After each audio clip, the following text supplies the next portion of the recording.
If you thought you had mastered everything in TBH Taskbar Hero, you better rethink your strategies. The new 1.00.23 update has just arrived, and to be honest, it has turned the game upside down. Of course, almost everyone is focused only on the new DLC, the Trade Ship Pack, which finally brought that dynamic of trade routes and ship fleets, despite some questionable changes in economic management.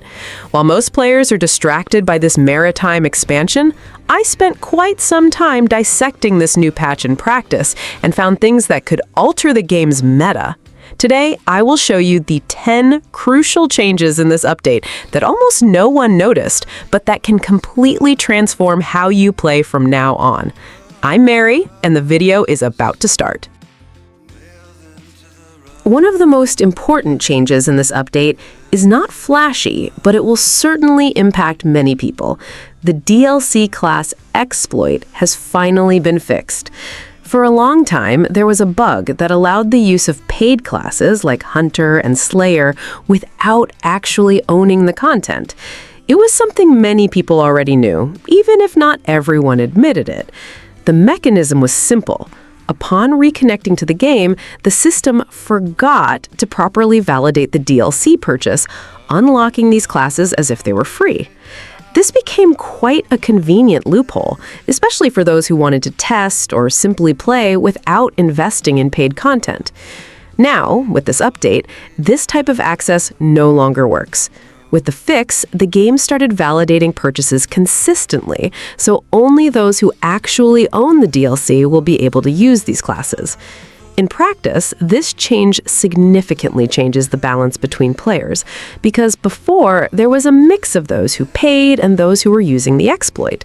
Now, this difference is much clearer within the game. And looking at the timing of it all, it is hard to not relate it to the arrival of the Trade Ship Pack. With a new DLC entering the game, especially one that adds economic systems and new possibilities, it made sense to fix this type of flaw. In the end, this change doesn't add new content, but directly alters how the game is accessed and how players interact with these classes from here on out. This one is one of those small changes that many people don't even notice, but they make a difference in the overall experience. The downtime compensation interface received a simple adjustment. The title, Server Downtime Compensation, now appears correctly at the top of the window in several languages. Previously, in some localizations, this text simply did not appear, leaving the interface looking strange and even confusing. It may seem like a detail, but when you open such a pop-up and there is no clear title, the first reaction is to be a bit lost, without understanding exactly what you are receiving or why. In a game that has several systems running at the same time, this type of lack of clarity hinders more than it should. Now, with this fix, the information arrives directly, without noise. What I find interesting here is how this type of adjustment shows a greater concern for global consistency, especially for those who play outside of standard English. TBH has a growing international base, and small interface errors end up weighing more in these cases. Fixing this makes the game more polished and accessible, even if it is not something that changes gameplay. And considering the release of the Trade Ship Pack, which brings new systems and probably more windows, menus, and notifications, it makes sense to align the interface before these small problems accumulate.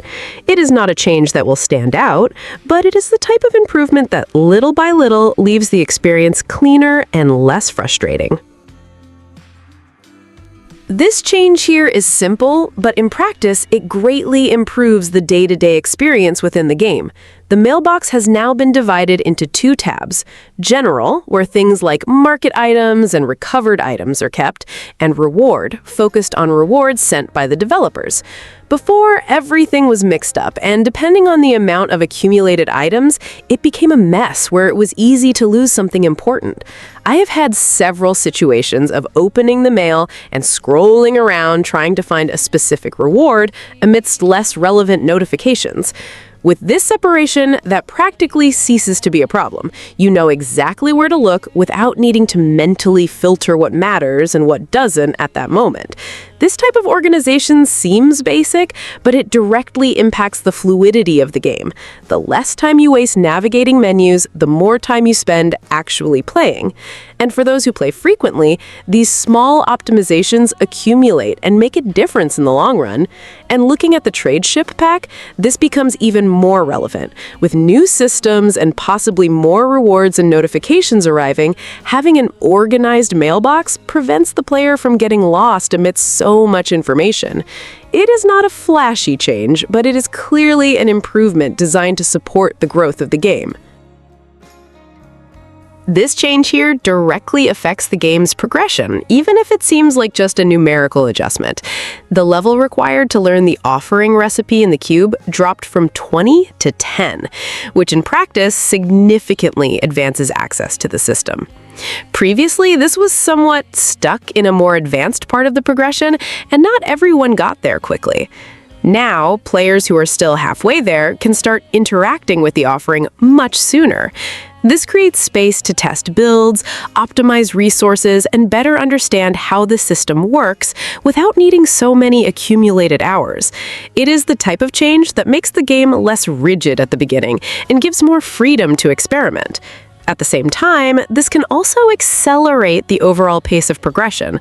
When you unlock important systems earlier, the player tends to evolve more efficiently, which can impact balancing at higher levels.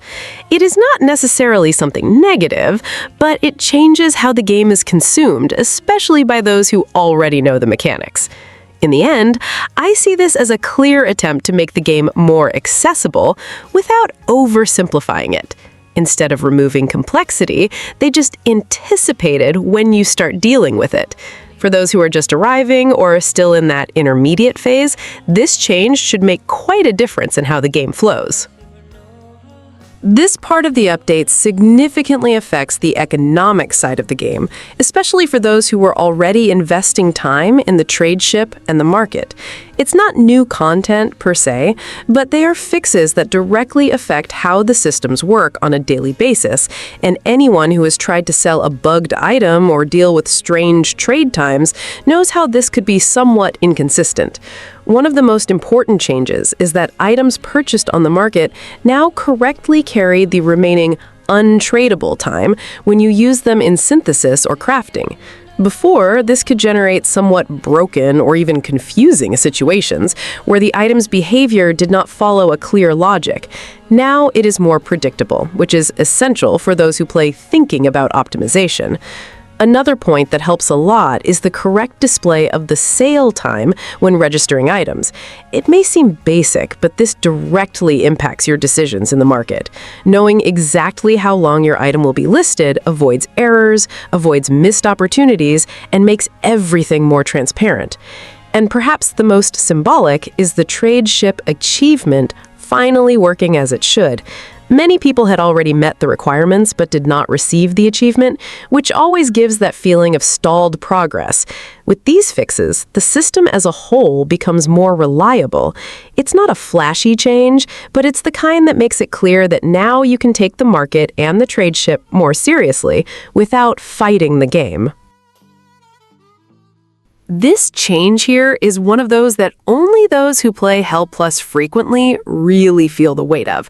Before the patch, there was strange behavior after Boss 210, where heroes simply ignored certain monsters when advancing stages. This completely broke the pace of progression, and depending on the situation, even affected resource gain. It was not just a visual issue or a small inconsistency. This type of failure directly impacted the efficiency of the runs. You could be counting on certain combats to farm or activate some mechanic, and suddenly the game simply skipped important parts. Now, with the fix applied, the flow returns to being consistent, which makes everything more predictable. Another point that was quite annoying was the random stops when repeating a stage. In a mode where the ideal is to maintain the rhythm and optimize every second, any interruption for no clear reason already breaks the experience. This type of stutter was not constant, but when it happened, it hindered the grind quite noticeably. With these fixes, Hell Plus becomes less frustrating and more aligned with what the player expects from a more advanced mode. It is not a change that adds new content, but it improves the foundation of the system. And in this type of difficulty, having consistency is as important as having a challenge. This one, for me, is one of the most relevant changes of this update, especially if you already deal a lot with the trade ship. Now you have 5 additional slots to list items on the market, in addition to the 4 basic ones that already existed. This practically doubles your capacity within the system. In practice, this completely changes the way of playing for those who like to optimize sales and rotate resources. Before, you had to choose very well what to put up for sale because the space was limited. Now you can diversify more, test different prices, and keep a constant flow of items running on the market. Of course, there is still a cooldown of about 8 hours per slot, so it's not something totally free. But even with this limitation, the gain in flexibility is huge. You can better plan your sales throughout the day and better take advantage of the moments when the market is most active. And looking at the overall context, this shows how the game is starting to encourage this economic side more, especially combined with the other improvements in the trade ship. For those who like to play almost like a merchant, this change opens up much more space for strategy and consistency in sales.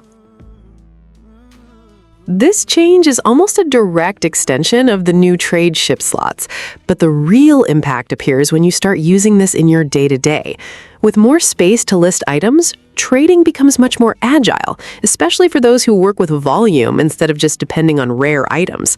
You're no longer stuck waiting for a slot to open up to continue selling. What I felt most here was the improvement in turnover.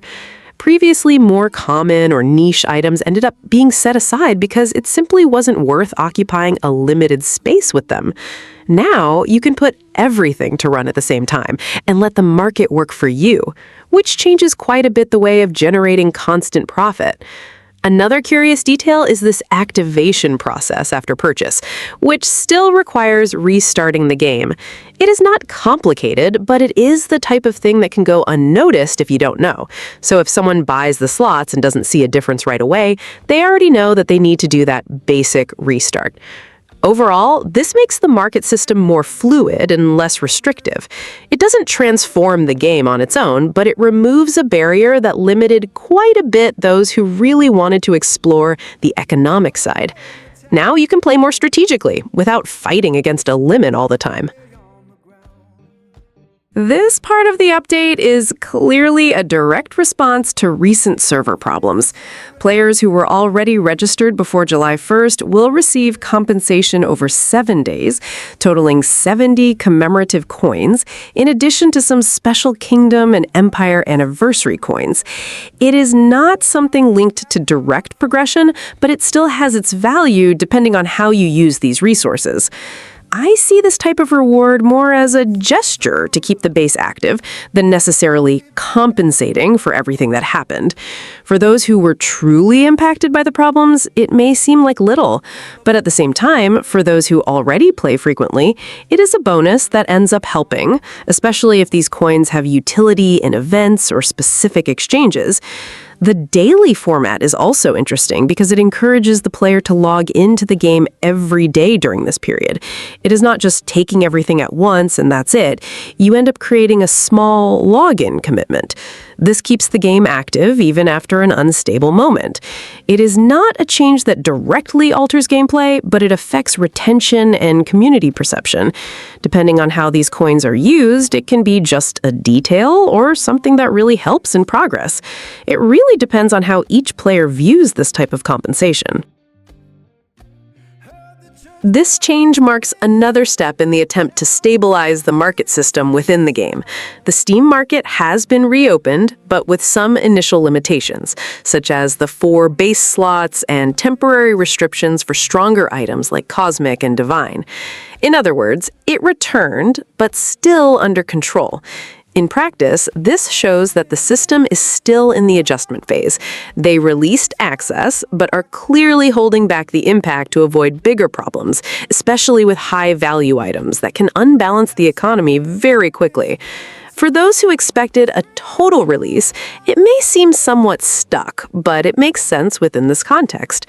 At the same time, several important fixes came for the trade ship and the mailbox, especially in visual and functional bugs. And this, honestly, weighs heavily. It's no use having an active market if the interface doesn't respond correctly or if the information appears wrong. These adjustments make the use more reliable in the day-to-day. Overall, it still feels like a system under construction, only now more functional than before. It is possible to use it, possible to test strategies, but still with some strings attached.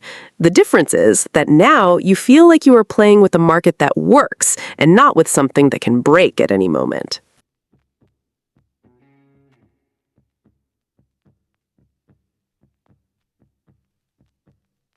Got a black king glitter